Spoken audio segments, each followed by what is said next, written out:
Welcome to Chandru maths. Income tax appellate tribunal இந்த டிபார்ட்மெண்ட்ல இருந்து senior private secretary and private secretary இந்த மாதிரி 2 விதமான போஸ்ட்டுக்கு டோட்டலாக 42 வேகன்சிக்கான ரெக்ரூட்மெண்ட் நோட்டிஃபிகேஷன் ரிலீஸ் பண்ணியிருக்காங்க. இதில் நீங்கள் செலெக்ஷன் ஆனீங்க அப்படின்னா உங்களுக்கு ஸ்டார்டிங்லேயே 70,000க்கு மேலே சேலரி இருக்கும். ஓகே, அதுக்கப்புறம் இந்த ரெக்ரூட்மெண்ட்டுக்கு ஏதாச்சும் ஒரு டிகிரி கம்ப்ளீட் பண்ணியிருக்கக்கூடிய மேல் ஃபீமேல் 2 பேருமே அப்ளை பண்ணலாம். ஆனால் உங்களுக்கு ஷார்ட் டேர்ன் தெரியும் அப்படின்னா மட்டும் அப்ளை பண்ணுங்கள். நீங்கள் ஸ்டெனோகிராஃபி படிச்சிருக்கீங்க அப்படின்னா மட்டும் அப்ளை பண்ணுங்கள். ஏன்னா இதில் வந்து 120 வேர்ட்ஸ் பர் மினிட் அப்படிங்கக்கூடிய ஸ்பீடில் வந்து உங்களுக்கு டிக்டேஷன் பண்ணுவாங்க. ஸோ அதை வந்து உங்களால் நார்மலாக இருக்கவங்களால வந்து அண்டர்ஸ்டாண்ட் பண்ணி நோட்ஸ் எடுத்து டைப் பண்ண முடியாது. ஓகே, அதனால் கண்டிப்பாக ஷார்ட் டேர்ம் தெரிஞ்சவங்க இதுக்கு அப்ளை பண்ணுங்கள். எஸ்எஸ்சி ஸ்டெனோகிராஃபர் போஸ்ட்டுக்கு நீங்கள் வந்து ப்ரிப்பேர் பண்ணிக்கிட்டு இருக்கீங்க அப்படின்னா நீங்கள் இதையும் சேர்த்து அப்ளை பண்ணி இதுக்கும் நீங்கள் வந்து அட்டன் பண்ணுங்கள். ஓகே, ஸோ இந்த ரெக்ரூட்மெண்ட் பற்றின A to Z இன்ஃபர்மேஷன், இதுக்கான எலிஜிபிலிட்டி, அடுத்ததாக வந்து செலெக்ஷன் ப்ராசஸ், சிலபஸ், மற்ற எல்லா டீட்டெயிலுமே இந்த வீடியோ நம்ம வந்து பார்க்க போகிறோம். வீடியோவை ஸ்கிப் பண்ணாமல் ஃபுல்லாக பாருங்கள். ஓகே, இதுக்கான அப்ளிகேஷன் ஓப்பன் ஆயிடுச்சு. 18 ஜூலைலேருந்து 16 ஆகஸ்ட் வரைக்கும் நீங்கள் அப்ளை பண்ணிக்கலாம். அப்ளை பண்ணுற லிங்க் வந்து பார்த்தீங்கன்னா itat.gov.in/recruitment அப்படிங்கிற மாதிரி நீங்கள் வந்து கூகுளில் சர்ச் பண்ணிங்க அப்படின்னா உங்களோட வெப்சைட் வரும். அதில் நீங்கள் வந்து இந்த பர்டிகுலர் போஸ்ட்டுக்கு அப்ளை பண்ணிக்கலாம். ஓகே, 2 போஸ்ட்டுக்கும் சேர்த்து ஒரே அப்ளிகேஷனில் பண்ணனாலும் நீங்கள் வந்து பண்ணிக்கலாம். இதுக்கு அப்ளிகேஷன் ஃபீஸ்லாம் எதுவுமே கிடையாது, ஃப்ரீயாகவே வந்து அப்ளை பண்ணிக்கலாம். ஓகே, ஸோ இப்போ சீனியர் ப்ரைவேட் செக்ரட்டரி போஸ்ட்டுக்கு வந்து 22 வேகன்சி இருக்குது. ப்ரைவேட் செக்ரட்டரி போஸ்ட்டுக்கு வந்து 20 வேகன்சி இருக்குது. சீனியர் ப்ரைவேட் செக்ரட்டரிக்கு வந்து பார்த்தீங்கன்னா எஸ்சிக்கு 1, எஸ்டிக்கு 5, ஓபிசிக்கு 4, இடபிள்யூஎஸ்க்கு 5, ஜென்ரல் கேட்டகரிக்கு 7. ஓகே, இதில் பிடபிள்யூடிக்கு மட்டுமே வந்து 3 வேகன்சி கொடுத்துருக்காங்க. நீங்கள் மாற்றுத்திறனாளியாக இருந்தாலும் இதுக்கு அப்ளை பண்ணலாம். ப்ரைவேட் செக்ரட்டரிக்கு வந்து எஸ்சிக்கு 5, எஸ்டிக்கு 2, ஓபிசிக்கு வேகன்சி இல்லை, இடபிள்யூஎஸ்க்கு 3, ஜென்ரலுக்கு 10 வேகன்சி இருக்குது. பிடபிள்யூடிக்கு வந்து பார்த்தீங்கன்னா இதில் 2 வேகன்சி கொடுப்பாங்க. ஓகே, ஸோ ஒரே அப்ளிகேஷனில் 2க்கும் சேர்த்து நீங்கள் அப்ளை பண்ணிடலாம். நீங்கள் எவ்வளோ மார்க் எடுக்கிறீங்க, அந்த கட் ஆஃப் ஒவ்வொரு போஸ்ட்டுக்கு எவ்வளோ வைக்கிறாங்க அப்படிங்கிறத பொறுத்து உங்களுக்கு இதில் போஸ்டிங் கிடைக்கும். நல்ல மார்க் எடுத்திங்கன்னா சீனியர் ப்ரைவேட் செக்ரட்டரி போஸ்ட்டு கிடைக்கும். ஏன்னா அதுக்கு தான் சேலரி அதிகம். அடுத்து அதில் நீங்கள் ஒருவேளை செலெக்ஷன் ஆகலை அப்படின்னா ப்ரைவேட் செக்ரட்டரி கிடைக்கிறதுக்கு வாய்ப்பு இருக்குது, நல்ல மார்க் எடுத்திருந்தீங்க அப்படின்னா. ஓகே, இதுலேயும் கம்மிலாம் கிடையாது, ரெண்டுலேயுமே வந்து சேலரி அதிகம் தான். இதில் உங்களுக்கு ஸ்டார்டிங்லேயே வந்து பார்த்தீங்கன்னா 70,000க்கு மேலே சேலரி இருக்கும். இதில் வந்து பார்த்தீங்கன்னா கிட்டத்தட்ட ஒரு 60,000 சேலரி இருக்கும். அவ்வளோதான் வித்தியாசம். ஓகே, மற்றபடி ரேங்க் வந்து இது ஒரு லெவல் கீழே இருக்கக்கூடிய ரேங்க். ஓகே, ஸோ புரிஞ்சுருக்குன்னு நினைக்கிறேன். இது நான் ஆல்ரெடி சொல்லிட்டேன். நீங்கள் 2 போஸ்ட்டுக்கும் சேர்த்து ஒரே அப்ளிகேஷன் அப்ளை பண்ணிக்கலாம். ஒரு எக்ஸாம் தான், 2 போஸ்ட்டுக்கும் தனித்தனி எக்ஸாம், தனித்தனி ஸ்கில் டெஸ்ட் அப்படிங்கிற மாதிரிலாம் கிடையாது. ஒரே ஒரு எக்ஸாம் தான். ஓகே, எல்லாமே ஒரு வாட்டி தான் நடக்கும். தனித்தனியாக நீங்கள் பண்ண வேண்டிய அவசியம் இருக்காது. ரேங்கை பொறுத்து உங்களுக்கு போஸ்டிங் கொடுப்பாங்க. ஓகே, இப்போ சீனியர் ப்ரைவேட் செக்ரட்டரிக்கு வந்து பேசிக் பேவே 47,600. ஸோ நான் 70,000 அப்படிங்கிறது கம்மியாக தான் சொல்லியிருக்கேன். உங்களுக்கு எந்த இடத்துல போஸ்டிங் கிடைக்கிது அப்படிங்கிறத பொறுத்து 80,000 கூட உங்களுக்கு இன்ஹேண்ட் சேலரியே கிடைக்கும். கைக்கு கிடைக்கிற சம்பளத்தை தான் நான் சொல்கிறேன். உங்களுக்கு கிடைக்க அலோவன்ஸ் எல்லாத்தையும் சேர்த்து டிடக்ஷன் இல்லாமல் பார்த்தா அது கிட்டத்தட்ட 1 lakh கிட்ட போகும். ஓகே, ஸோ அந்த அளவுக்கு இதில் வந்து உங்களுக்கு சேலரி இருக்கும். ஸோ இந்த போஸ்ட்லேயுமே கம்மி கிடையாது. இதில் வந்து பேசிக் பே ஒரு 3,000 தான் கம்மி. பட் இருந்தாலும் பேசிக் பேவை வச்சு தான் வந்து மற்ற அலோவன்ஸ் எல்லாமே வந்து கால்குலேட் பண்ணுவாங்க. அப்படின்னா இதுலேயுமே 60,000 மேலே உங்களுக்கு இன்ஹேண்ட் சேலரி இருக்கும். ஓகே, இது பே லெவல் 8 வரும், பே லெவல் 7 இது வரும். ஓகே, இதுக்கு ஏதாச்சும் ஒரு டிகிரி முடிச்சவங்க அப்ளை பண்ணால் நான் ஆல்ரெடி சொல்லிட்டேன். டிகிரி கம்ப்ளீட் பண்ணியிருந்தீங்க அப்படின்னா அப்ளை பண்ணலாம். அதே மாதிரி இங்கிலீஷ் ஷார்ட் டேர்ன் தெரிஞ்சிருக்கணும். 120 வேர்ட்ஸ் பர் மினிட் ஸ்பீடில் உங்களால் வந்து ஷார்ட் டேர்ன் பண்ண தெரிஞ்சிருக்கணும். அவங்க அவ்வளோ ஸ்பீடில் வந்து டிக்டேஷன் பண்ணுறப்போ அதை ஷார்ட் நோட்ஸ் எடுத்து அதுக்கப்புறம் அதை வந்து கம்ப்யூட்டரில் டைப் பண்ண சொல்லுவாங்க. அதுக்கு எவ்வளோ நேரம் கொடுப்பாங்க அப்படிங்கிறதெல்லாம் அவங்க சொல்லலை. ஆனால் அதுக்கப்புறம் உங்களுக்கு கம்ப்யூட்டர் நாலேஜும் இருக்கணும் அப்படிங்கிறதையும் கேட்டிருக்காங்க. ஓகே, உங்களுக்கு மைக்ரோசாஃப்ட் ஆஃபீஸ், எக்ஸல் இதெல்லாம் வந்து தெரிஞ்சிருக்கணும் அப்படிங்கிற மாதிரி சொல்லியிருக்காங்க. இதுக்கு தனியாக ஸ்கில் டெஸ்ட் வைக்கிறாங்களா அப்படிங்கிறது தெரியல. இதுக்கு நாலேஜ் இருக்கணும் அப்படிங்கிறத சொல்லியிருக்காங்க. நார்மலாக ஷார்ட் டேர்ன் தெரிஞ்சவங்க கம்ப்யூட்டரில் தான் டைப் பண்ணுவீங்க. இதெல்லாம் ஓரளவு உங்களுக்கு தெரிஞ்சிருக்கும். எம்எஸ் ஆஃபீஸ்லாம் கண்டிப்பாக நிறைய பேருக்கு தெரிஞ்சிருக்கும். ஓகே, பட் இருந்தாலும் இதை பற்றி தெரிஞ்சு வச்சுக்கோங்க. ஸ்கில் டெஸ்ட்டில் அவங்க இதுக்கு கூட தனியாக வைக்கிறதுக்கும் வாய்ப்பு இருக்குது. ஆனால் அந்த மாதிரி அவங்க எக்ஸாம் பேட்டர்னில் கொடுக்கல.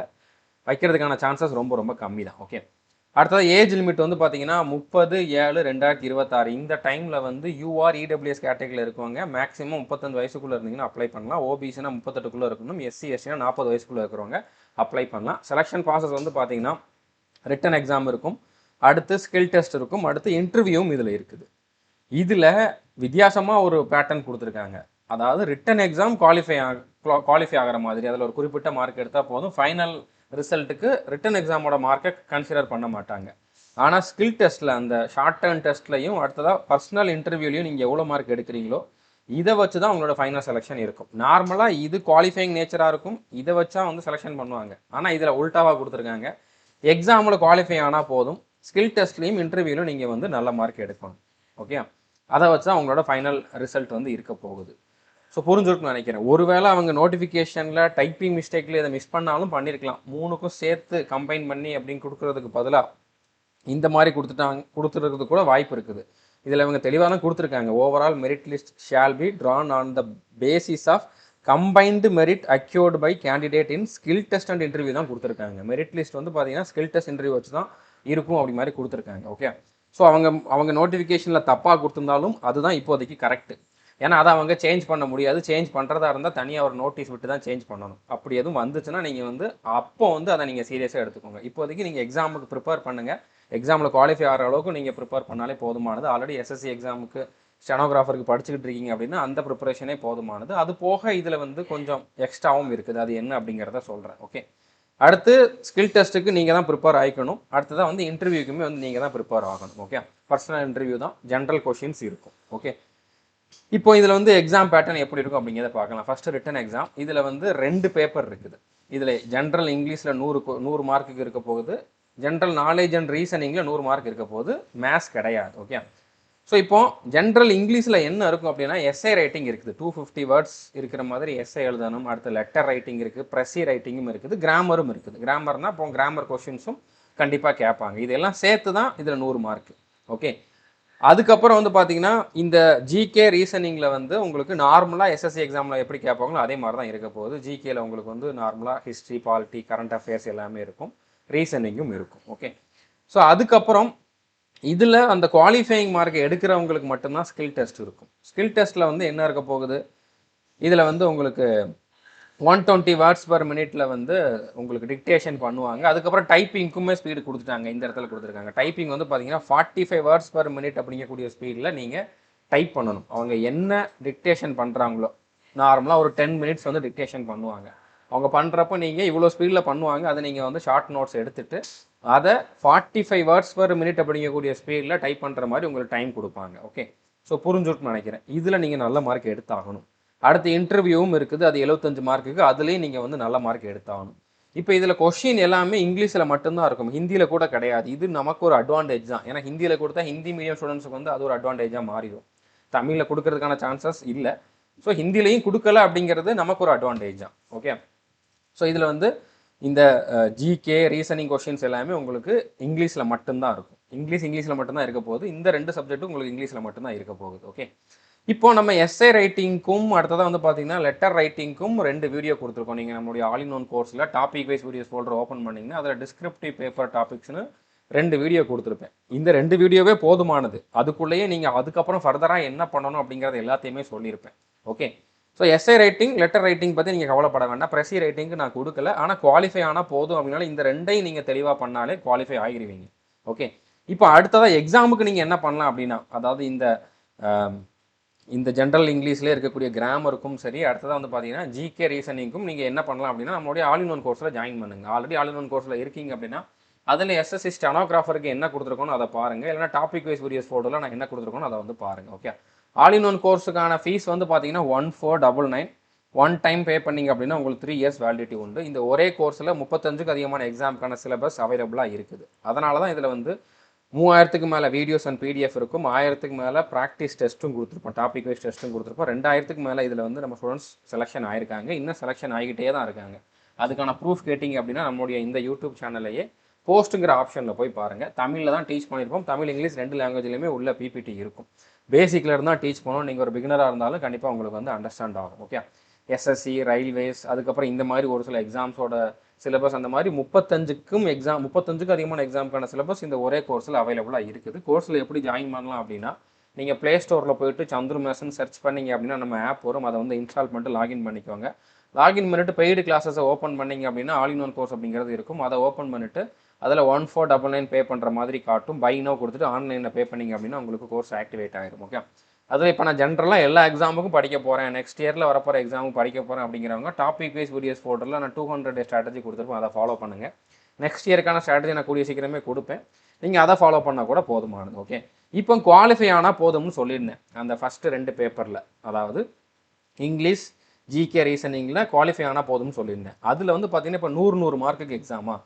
ஸோ 100 மார்க்குக்கு வந்து பார்த்தீங்கன்னா தனித்தனியாக நீங்கள் எவ்வளோ எடுக்கணும் அப்படின்னா, தனித்தனியாக ரெண்டையும் தனித்தனியாக பார்த்தா ஃபஸ்ட்டு 100ல் ஒரு 40 மார்க்கு, ரெண்டாவது 100ல் 40 மார்க்கு ஜென்ரல் கேட்டகரிக்கு. ஓபிசி இடபிள்யூஎஸ்னா 35 மார்க் எடுக்கணும், 35 எடுக்கணும். எஸ்சி எஸ்டி பிடபிள்யூனா 30 மார்க் வந்து எடுக்கணும். அடுத்து ரெண்டையும் கம்பைன் பண்ணி 200க்கு ஆவரேஜ் பார்க்குறப்போ நீங்கள் அதில் யூஆர் கேட்டகரினா 50% எடுத்துருக்கணும். ரெண்டையும் கம்பைன் பண்ணுறப்போ உங்களுக்கு 100 மார்க் வந்திருக்கணும். ஓகே, 200க்கு 100 எடுக்கணும். அதே மாதிரி ஓபிசி இடபிள்யூஎஸ் அப்படின்னா வந்து பார்த்தீங்கன்னா 45%, அதாவது 90 மார்க் வந்து எடுத்துருக்கணும். எஸ்சி எஸ்டி பிடபிள்யூ கேண்டிடேட்னா வந்து பார்த்தீங்கன்னா 40%, அதாவது 80 மார்க் 200க்கு வந்து எடுத்துருக்கணும். ஓகே, ஸோ இந்த மார்க் எடுத்தால் பாஸ். இந்த மார்க்கை மேலே எடுத்தவங்க எல்லாரையுமே வந்து பார்த்தீங்கன்னா அவங்க ஸ்கில் டெஸ்ட்டுக்கு வர சொல்லுவாங்க. ஸோ ஸ்கில் டெஸ்ட்டில் அடுத்த இன்டர்வியூவில் நீங்கள் எப்படி பண்ணுறீங்களோ அதை பொறுத்து தான் உங்களோட ஃபைனல் செலெக்ஷன் இருக்க போகுது. எக்ஸாம் சென்டர் தமிழ்நாட்டில் இருக்கான்னு கேட்டிங்கன்னா இருக்குது, சென்னையில் இருக்குது, சென்னை பெங்களூர் இருக்குது. நீங்கள் 2 சென்டர் சூஸ் பண்ணணும்.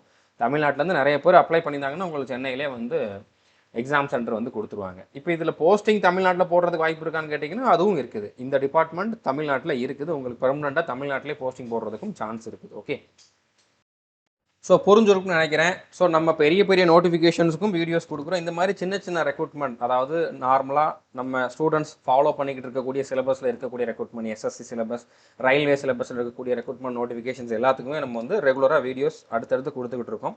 ஸோ முடிஞ்சளவு இந்த வீடியோவை ஷேர் பண்ணுங்கள். இது வரைக்கும் நம்ம சேனலை நீங்கள் சப்ஸ்கிரைப் பண்ணலை அப்படின்னா சப்ஸ்கிரைப் பண்ணிவிட்டு பெல் ஐக்கானை கிளிக் பண்ணி வச்சுக்கோங்க. All the best.